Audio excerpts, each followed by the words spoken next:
Bienvenue dans un nouvel épisode de One Minute Tip, une émission où je vous présente une astuce en une minute. C'est parti! Aujourd'hui, on parle de remappage temporel sur Premiere Pro. En fait, il s'agit d'utiliser l'outil de modification de vitesse qui est disponible ici dans le panneau d'effets. Cet outil est plus puissant que l'outil habituel de vitesse durée. Il nous permet de faire un certain nombre de choses qu'on ne peut pas faire avec. Par exemple, de gérer l'accélération de la vitesse. Donc ici, dans cette courbe, je vais pouvoir aller ajouter des images clés en fonction des endroits où je veux modifier la vitesse.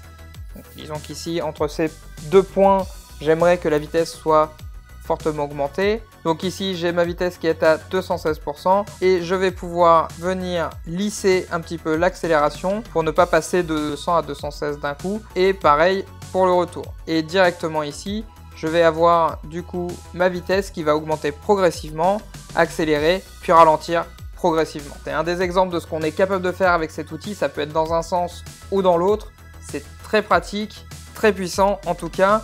Et dans beaucoup de cas, ce sera mieux que de devoir couper à certains endroits pour augmenter une partie de la vitesse d'un clip.